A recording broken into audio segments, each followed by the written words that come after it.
Oh, you right, you lot? I'm out here a lot later than I usually am. I have to go and settle up a bill. There's always someone out there wanting to be paid for something or another. So I'm out here a lot later than I normally am. But that's alright. So what we've got, I went down the road there, I'm in a different car park. I went down the road there, bloody where I normally go. It's all chock-a-block. Everything. Cars everywhere. It's because there's a gym down there. I think they must be having like a gym day or something. I've never been there this late on a Sunday before. Sunday morning, I've never been this late. That's why I like to get out and about before everyone else turns up. Everyone else is still asleep on Sunday. Anyway. Hot Bodies Lightning GTX2. Let's get it warmed up and have a go, shall we? I can't wait. I'm excited.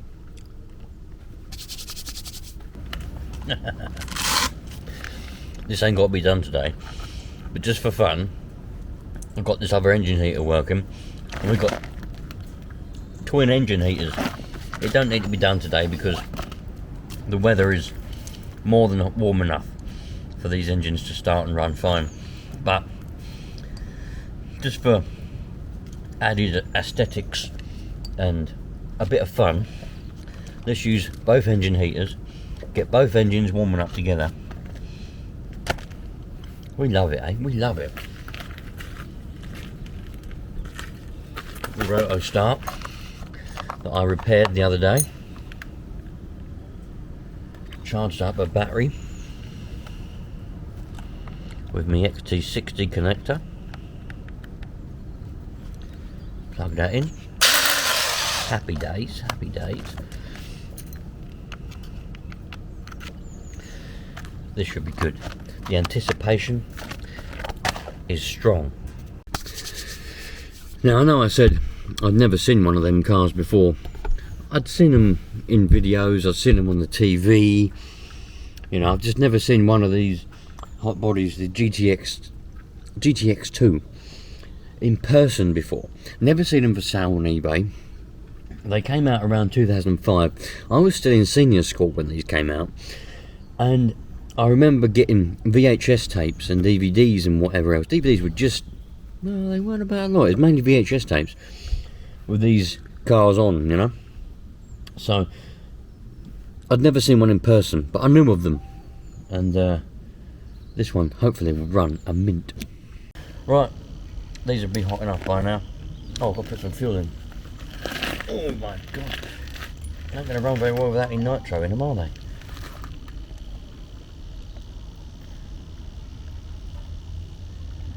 Right, there we go. Full tank there.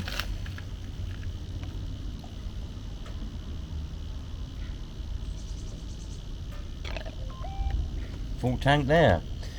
My bloody wife keeps sending me text messages. She forgets I have stuff to do. Bloody women do my head in sometimes. She knows I had to go and sort out that bill, so everything's going to be behind. Why aren't you at Sainsbury's yet? Why aren't you done the shopping yet? Bloody hell. Anyway.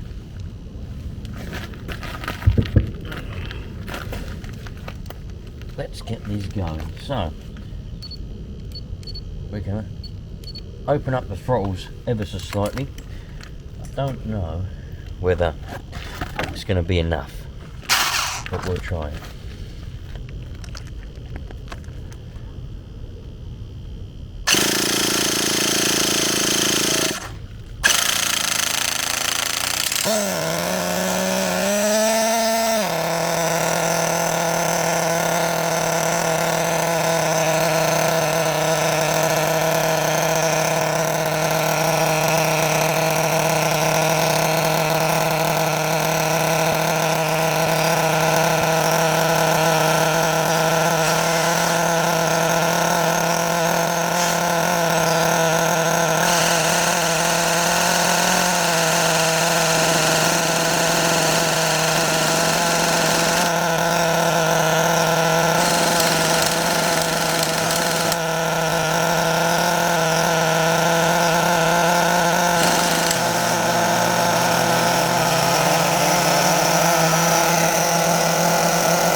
Needs a bit of warming up and a little bit of messing around with. Let me get the GoPro on my head. Right. It's going to need a good old clear out, I think. It's a lot easier when I've got the GoPro on my head compared to when I've trying to use that other camera.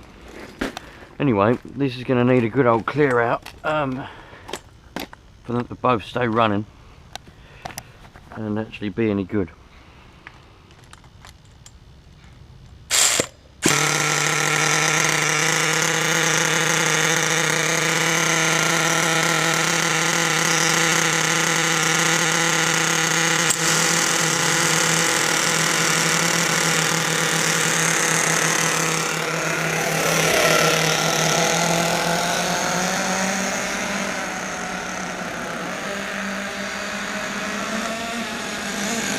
Only one running now, one conked out. Let's see if we can get this one running.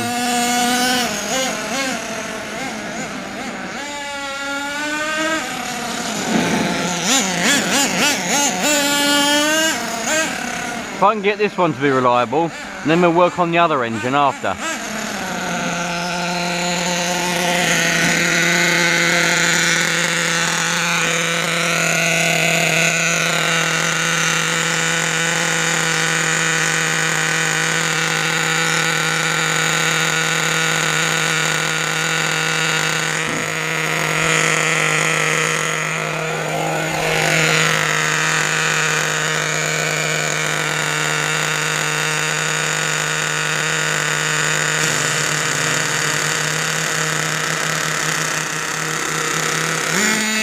Ah, that one don't like revving, does it?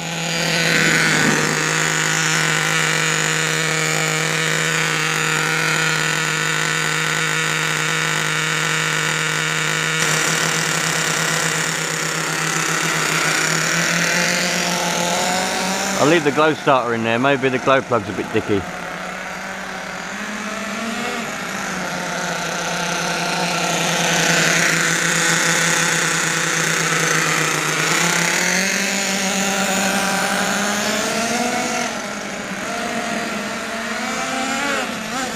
Ah, let's get the old screwdriver out. I reckon that left hand engine needs a little bit of an adjustment. Let's get this out.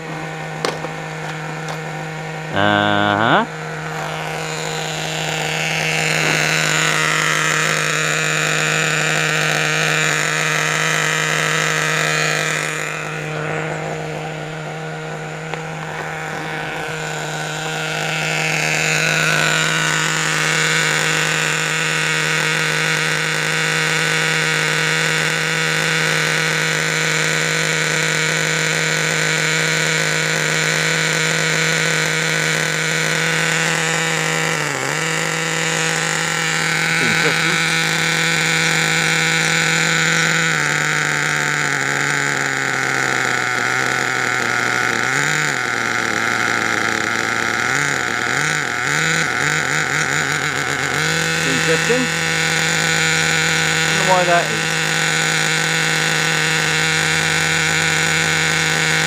Might have to adjust that later on.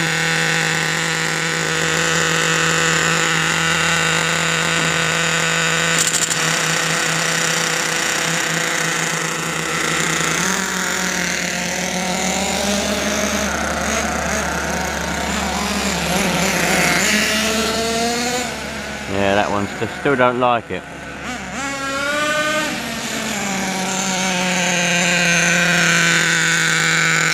Right, we know this one's running well.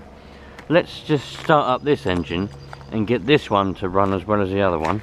And then once we've got them both running well on their own, they will both run well together. Make it a lot easier. And you can hear it better as well.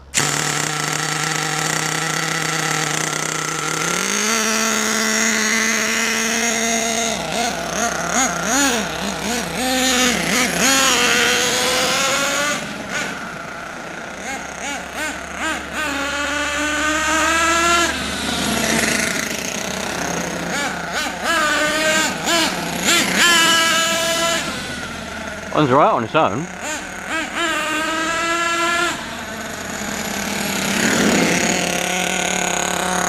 Right.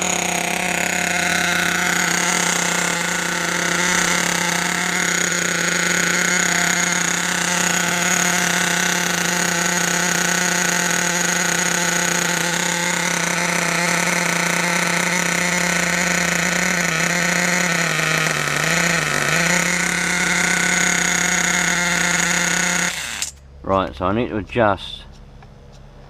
What do I need to adjust?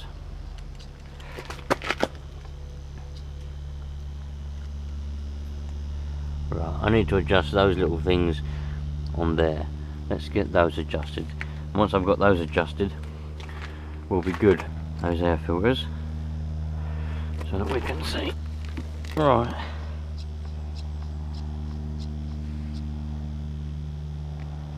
Yeah, that's why. So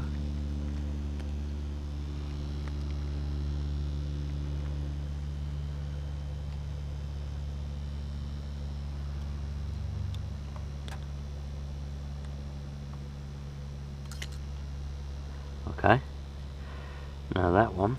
What about this one? Is that the same? So they've got the same problem. Right, okay, that's got the same problem. So let's just open that up a little bit. That can close. Do that up. Alright, I've still got the same problem. If we just move that out of the way.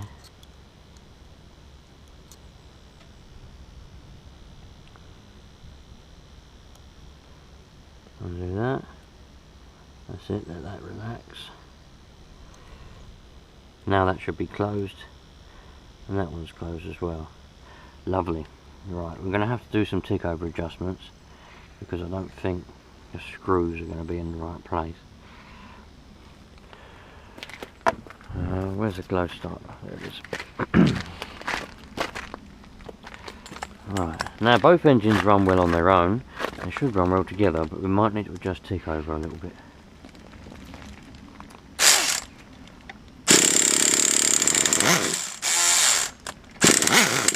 There. Just as I thought. That's too low now.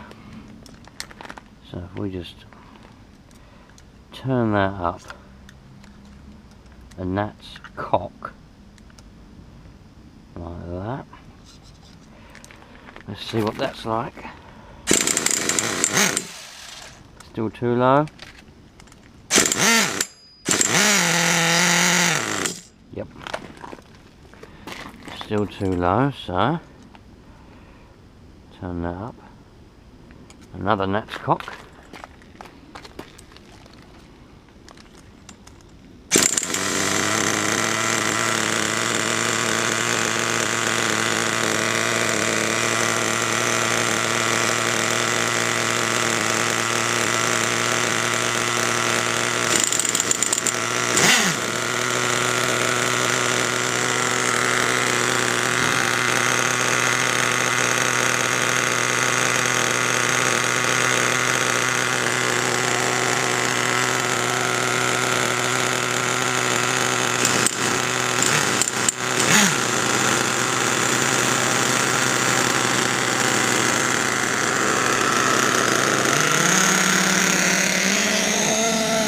Ah, now that one's gone off. Righto. Oh, they've both gone off. We'll get there. We'll get there. You got to think, this is sat. It's actually more than 4 or 5 years. It's sat in a garage. Pardon me. It's sat in a garage for best part of 10 years, I think, doing nothing. So, yeah, those of you who are going to be going, it's a tuning, but you need to think, you know, they just need to be ran, cleared out, and then you can mess around with tuning. The worst mistake you can make is trying to mess the tuning up before they've been woken up.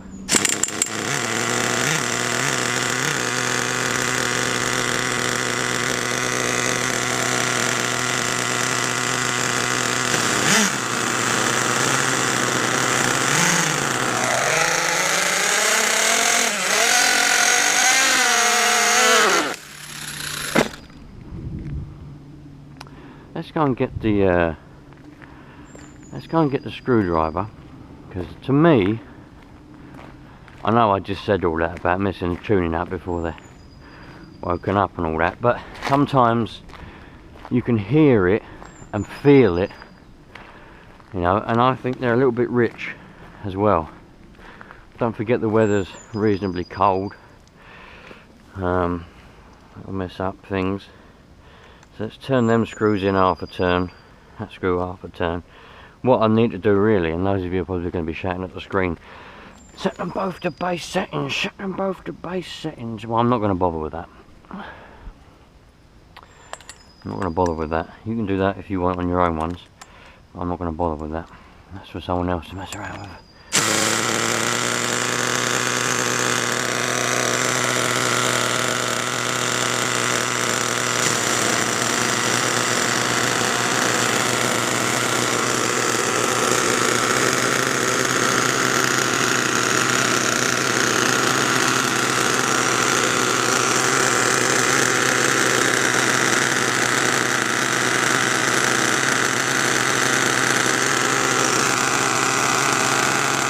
Bloody run out of battery.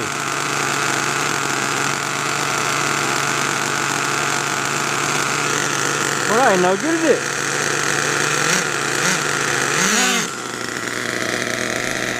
it? Bloody run out of battery now. That's a brand new battery as well. That receiver battery is brand spanking new. I charged it up last night and it's run out. Nothing. Look at the steering. Oh well.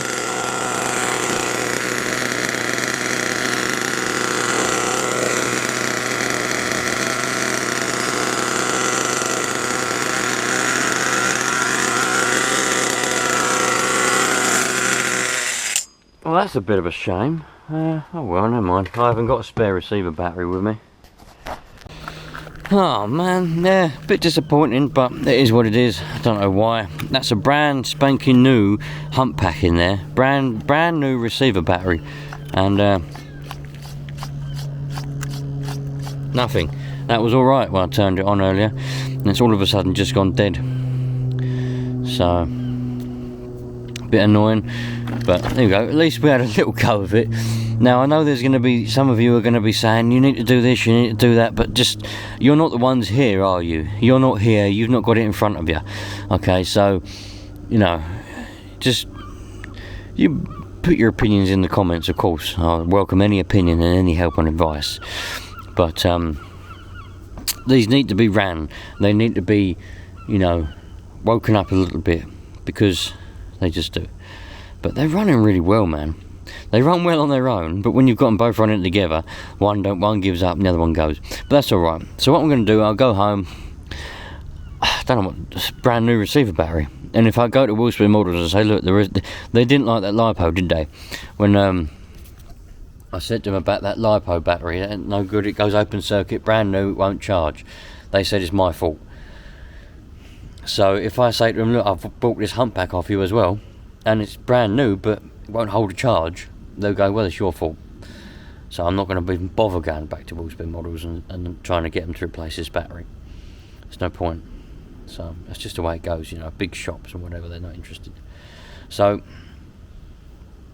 I'll probably take the battery out of something else, put it in here, and we'll come out here one day, probably during the week, because it's a Sunday now, probably come out here one evening during the week or something, and we'll have another go of this if the rain holds up, because it's been raining a lot.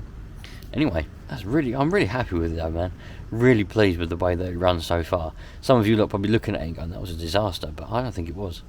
I think that's a bloody brilliant achievement, considering it's been sitting in the garage for 10 years. Righto, you lot. I haven't got time to be hanging around here any longer anyway, so thanks for watching. Appreciate every single one of you. And as I say, I'll be out here in probably next week or something like that, or next weekend or something like that. Playing around with it again. It'll take time, you know, these things, it just takes time. No point in panicking or worrying. See you later, all the best, cheerio you lot. Righto you lot, so back home, now I was going to save all this and go back out, but I don't know when the next time is I'm going to be able to go back out and give this a go, so I've decided now just to finish off this video now. I'm going to show you a few bits that I've done on the car this afternoon, but as I said, I plan on going out tomorrow, but I don't know if I'm going to be able to, and I don't want this video to hang around for ages, because what happens is I accidentally end up bloody deleting footages and, well, that rubbish. Anyway, I forgot to mention this morning that I fixed the servos. Remember they were always going all the time? Well, that's a sign that they're sort of not happy. Could be many things, but I wasn't planning on fixing them, but I fixed them by mistake. Let me show you what I've done. So what I've done was, I forgot to mention this morning. So the other day, see these things here, you got that servo horn there, and then you got the, I don't know what you call that thing. I like them, and I think it is actually correct, but I've always done it this way, have it that facing straight and that facing straight. It's probably how you meant to have it. I've heard some people say in the past that have them bloody symmetrical or some bollocks, I don't know, but it was bugging me because this one I think here was facing that way a little bit, and this one, well, it is now. Of course it is now. Well, anyway, I might have to readjust that. It seems to have done itself again. Anyway, this one was facing the other way, and I changed them so that they were both facing upwards. And obviously now, them servos are completely relaxed when they're in the neutral position. When there's no input, they're completely relaxed, because obviously before they must have been slightly just fighting against a little bit, one against the other. And now they're not. So if we turn on the transmitter and then we go, got a little bit of a buzz, but that little buzz, that's from the throttle and brake servo, and that was me twitching it, by the way. We got nothing coming from the steering now at all.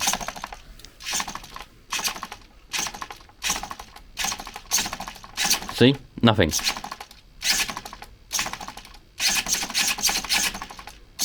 Perfect. Wonderful now. So I fixed that by mistake, but happy days. I might have to readjust that one because it looks like it's not quite pointing upwards. I like them to be parallel with each other, so that one is like that, and I want this one to be exactly parallel. I don't like it when one's going up like that or that's going like that, and I don't like that. And not only that, it means you can keep the steering trim exactly smack bang in the middle there, and you ain't got to fanny around with it, having it all the way one way, all the way the other. I don't know, as I've got older, I've started to take more notice of that, because it never used to bother me. Trust me, when I was a kid and I had that savage there running around I never give the uncle's monkey whether the steering was straight. I didn't care whether the throttle and brake were working properly. I just didn't care. I fire it up, off I go. The throttle servos were facing one way or another. Sometimes if it'd break and I'd have to take it in the bedroom, take it apart, when I put it back together, I put it all straight and everything. But as you're jumping and you're going through whatever, grass, tall things get knocked out of line. I'm not one of those that look at it and go, oh my God, that's a bit wonky, but I fixed that. I don't care. You know what I mean? I'm like, it's working, carry on. When it breaks, then I'll fix it. That's just my way of being. However, now I'm getting older and probably a bit more calm and relaxed. Think about things like that a bit more often, so I done that. After it broke, well, it didn't break, did it? After the battery gave up this morning. So, as we all know, because we all saw it, but I'll just refresh you. This battery that's in here, I don't know what's the matter with it. I've charged it now on a slow charge. I think it was 800 milliamps, and it took about 2.5 hours, something like that. It's now fully charged according to the battery charger. So that should be good. And when that was charged, I couldn't resist it, so I had it on this stand here, and I started both engines up on their own and got them nice and warm, and I just revved the shit out of them. I mean, literally, I just gave them a good old rev. Basically, I didn't touch any tuning or anything like that. I literally revved the nuts off of them, and then I started them both up together and I revved the nuts off of them again. You can see all the nitro here on the floor, and all the nitro there up on that toolbox. All the exhaust was full of nitro, probably in the crankcase was all full of nitro where it had just been collecting there, full of oil basically. And that's why they didn't want to rev, because they were just clogged up. They needed a good old clear out. And like I say, I was planning on just doing that out and about where I went to the next car park or whatever, but I didn't. I decided to put it on this stand here, and I just revved the nuts off of it, cleared it right out. So there we go. Hopefully now it'll be better when we actually give it a run. I think I'll give it a quick start up for you now, and then we can hear it, and you can hear that it should sound a lot better, and it revs the nuts now. It's really good now. I need to get myself some sort of case for this transmitter, but they're expensive. They're like 50 quid just for a transmitter case. So I might have to look around and see if I can get some sort of generic hard case or whatever that this will fit in. I've got one, but it's too big. The transmitter's too big, it won't shut. But they do transmitter cases on wheel spin models, but they're like 50 quid, and I just can't justify that for a bloody case. But I need something to put this in, because I want to look after this, you know what I mean? I don't want to break it, I don't want to scratch it, like, just from... It's alright if I'm using it and I scratch it, because that's what it's for. But I don't want it to get ruined from being in the bag, rattling around, you know what I mean? I like to look after my stuff, so a nice case is something I do need to look into. Anyway, I'm going to warm these engines up so that I can rev them.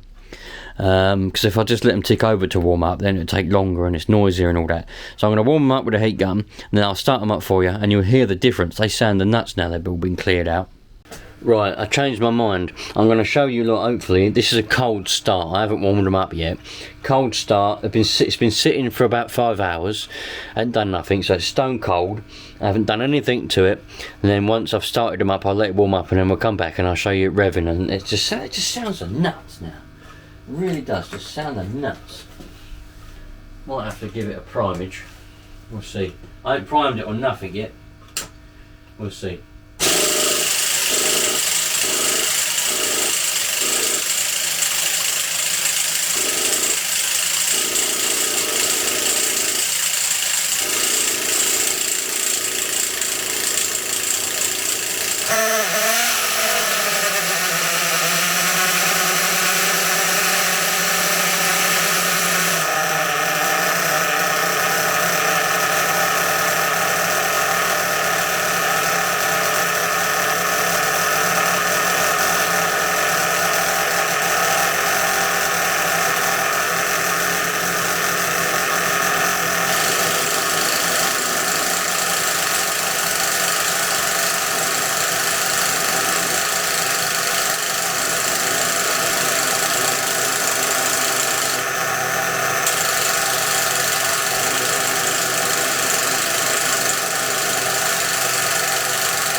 Both at the same time. They're going to prove me wrong now. I had them running lovely earlier. Absolutely lovely. I mean, it's perfect.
Absolutely mint.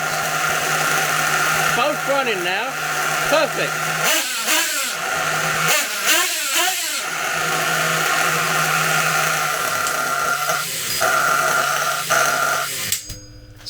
Absolutely brilliant.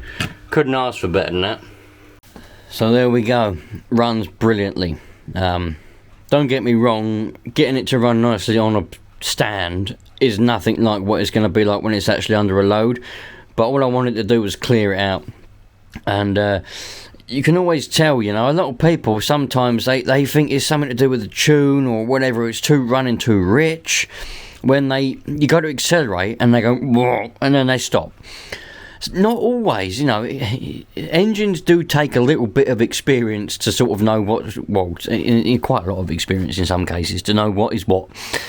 But generally, you know, if the engine has been ticking over for any amount of time, because the way two-stroke engines are, you know, if they sit there ticking over for any amount of time, the oil gets built up in the combustion chamber, in the exhaust, and in the crankcase. And when you do go to rev it, they get a bit sluggish, and then they kind of go, because there's so much of it there, and it just weighs it down. It creates a lot of resistance, and they got to try and get rid of it. And then if it's in the crankcase, that will be then being sucked up into the combustion chamber and trying to be burnt, and there'll be far too much oil, which is why as well it is effectively running really rich for that few seconds. Now, with two-stroke motocross bikes, for example, or chainsaws or anything like that, normally they don't stall or conk out. They will go through that and then burn it all off and then go to normal. But because nitro engines are so small, the general rule of thumb is with any mechanical thing, particularly engine things or hydraulics, the smaller they are, the more finicky they are, and the more snappy they are, and the more susceptible to just things they are. So that little bit of extra oil in there can be enough to stop the combustion and will just make the engine conk out, which is what is happening here. And that's what happened at the beginning when I started them up and I said I'm going to rev it, and it conked out. It's because they'd been sitting there ticking over for about 2 or 3 minutes, and all the oil had built up. But then, as you probably would have noticed, when this engine started up, I revved the nuts out of it for a couple of seconds, cleared it all out, and then started this one and done the same, and it was fine because all the oil had gone out of it and it was just clear. So, you know, they run mint now. So I'm pretty sure when I next take this out, I'm not going to have any issues. I might have to do a bit of adjusting, a bit of tuning here and there to accommodate for the weather. But I'm proper excited for the next time. I don't know when that'll be, so please stick around and we'll have a proper run with this. Not a disappointing one like today was for you. I mean, for me it was good, but for you probably a bit disappointing. So I'm going to give it a bit of a blast off with the air gun now, get rid of some of the dirt, because I really want to keep this looking nice. I'm not going to be able to sell this. I'm telling you now, I'm not going to be able to sell this. This is brilliant. For me, this is just as good as a Savage. And you lot know how I feel about the Savages. I can't sell my Savages. I think I'm going to have to end up keeping this as well, but you never know. Time will tell. I'll see you lot on the next one. Thanks for tagging along. Thanks for being here. I appreciate every single one of you. Every single one of you. So I'll catch you later on. And remember, treat everyone equally. Treat everyone how you want to be treated. And then, that's a tricky one, that one, isn't it? I know I say it a lot. Treat everyone how you want to be treated. But what happens if someone treats you bad? So you think that's how they want to be treated. So then you treat them bad. But then that means you're treating them bad. So then that must be how you want to be treated. So they treat you bad back. And it's just a circle. Now all you got to do, treat people how you want to be treated. Yeah. And if someone treats you like shit, get them out of your life. That's the best way to go. See you later, you lot. All the best.